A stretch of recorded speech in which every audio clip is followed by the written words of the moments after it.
جو دشمنان صحابہ ہیں وہ ایک اعتراض کرتے ہیں کہ جی دیکھو اللہ کے رسول بلا رہے تھے، اس وقت صحابہ دوڑ گئے اور میدان احد سے بھاگ گئے اور اللہ کے رسول کو اکیلے چھوڑ گئے، تو جو نبی کو چھوڑ گئے ہم ان کو کیوں مانیں؟ وہ نبی پاک کے وفادار نہیں، ہم انہیں کیوں مانیں؟ لیکن اس میں کوئی شک نہیں، جو صورتحال تھوڑی سی میں نے آپ کے سامنے جنگی بیان کی، اس حالت میں کیا پاؤں اکھڑنا ایک فطری عمل نہیں ہے؟ کیا مایوسی ایک فطری عمل نہیں ہے؟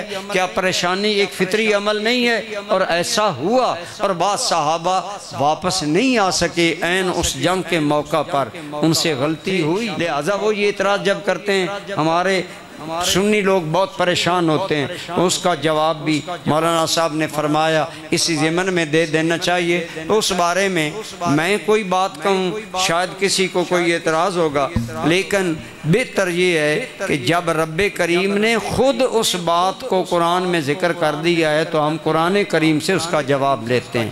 ارشاد باری تعالیٰ سنیے،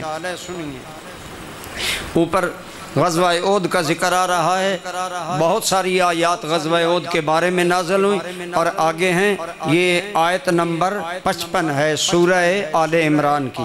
اللہ تعالیٰ فرماتے ہیں ان الذین تولوا منکم یوم التقى الجمعان، تم میں سے وہ لوگ جو پیٹھ دکھا گئے اس دن جس دن دو لشکر جمع ہوئے، انما استزلهم الشیطان، شیطان نے ان کے قدم ڈگمگا دیے، ببعض ما کسبوا، ان کے بعض فکر کی وجہ سے، بعض سوچوں کی وجہ سے۔ وہ سوچ بعض کی یہ تھی جب حضور نہیں رہے اب جنگ کا کوئی فائدہ نہیں، اسلامی تحریک ختم ہو گئی۔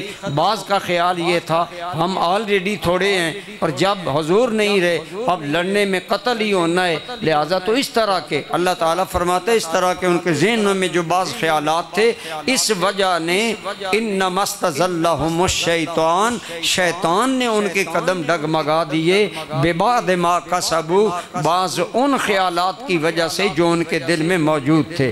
لیکن آگے فرمایا وَلَقَدْ عَفَا اللَّهُ عَنْهُمْ، اور اللہ تعالیٰ نے ان کو معاف فرما دیا۔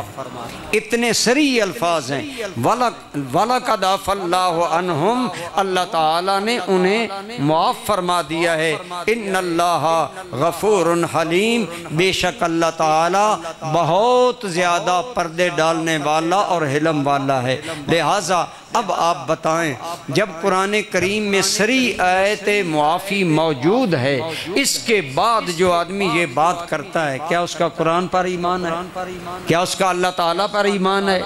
تو جو صحابہ کرام کی دشمنی میں یہ باتیں آج کرتے ہیں اور صحابہ کرام پر تان کرتے ہیں، انہیں یاد رکھنا چاہیے نہ ان کا قرآن پر ایمان ہے نہ رب الرحمن پر ایمان ہے۔